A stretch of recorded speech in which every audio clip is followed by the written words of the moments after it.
বন্ধুসকল, আমাৰ সৌৰজগতত পৃথিৱীয়ে একমাত্ৰ গ্ৰহ য'ত জীৱন সম্ভৱপৰ। পৃথিৱীখন প্ৰাকৃতিক সৌন্দৰ্য আৰু ৰহস্যৰে ভৰপূৰ, কিন্তু একে সময়তে এই গ্ৰহটো যথেষ্ট আচহুৱা আৰু অতি আকৰ্ষণীয়। পৃথিৱীৰ বহু ঠাই খুব ধুনীয়া হোৱাৰ লগতে বিপদজনক। এই বিস্ময়কৰ পৃথিৱীখনত এফালে ডাঙৰ ডাঙৰ নদী, জলপ্ৰপাত আৰু সুন্দৰ পৰ্বত, আৰু আনফালে গভীৰ খাদ। এফালে শুকান মৰুভূমিৰ টিলা থকাৰ বিপৰীতে আনফালে প্ৰাকৃতিক সৌন্দৰ্যৰে ভৰা ৰসাল সেউজীয়া অৰণ্য। আমি সকলোৱে জানো যে অক্সিজেনৰ মূল উৎস হৈছে ৰসাল সেউজীয়া অৰণ্য। এই কাৰিজমাই আমাৰ পৃথিৱীখনক আচৰিত আৰু প্ৰাকৃতিক ভাৰসাম্য বজাই ৰখাত সহায় কৰে।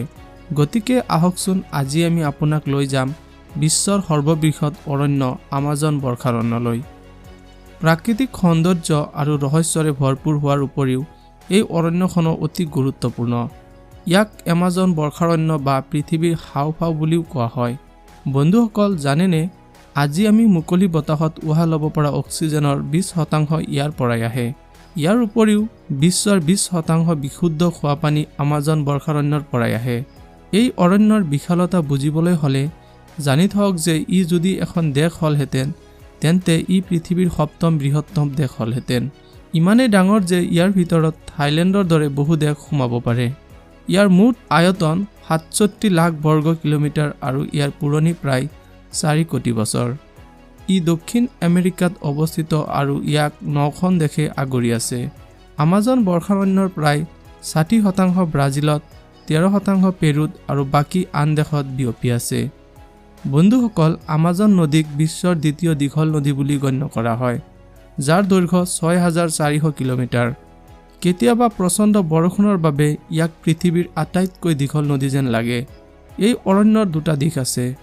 এফালে ই এক বহুমূলীয়া প্ৰাকৃতিক গঠন যিয়ে জীৱন ধাৰণ কৰাত ডাঙৰ ভূমিকা পালন কৰে।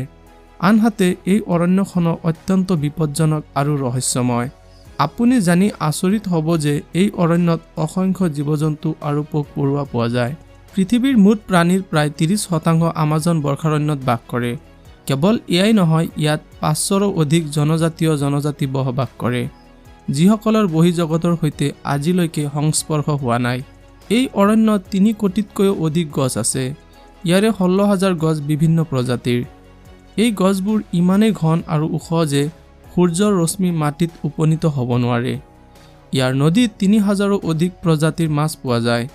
লগতে এই অৰণ্যতে ঔষধি উদ্ভিদৰ আটাইতকৈ ডাঙৰ উৎস। বন্ধুসকল, এই হাবিত কোনোবাই হেৰাই গ'লে কি হ'ব? ভয়ংকৰ যেন লাগিলেও প্ৰতি বছৰে 1.5 লাখতকৈ অধিক পৰ্যটক এই বিপদজনক অৰণ্যখন চাবলৈ আহে। কিন্তু যাওঁতে এই পৰ্যটকসকলেও এই অৰণ্যৰ কিছু ভয়ংকৰ স্মৃতিও লগত লৈ যায়।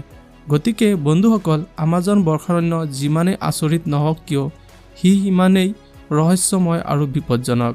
তো বন্ধুসকল, আমাজন বৰ্ষাৰণ্যৰ বিষয়ে জানি আপোনালোকৰ কেনেকুৱা লাগিল?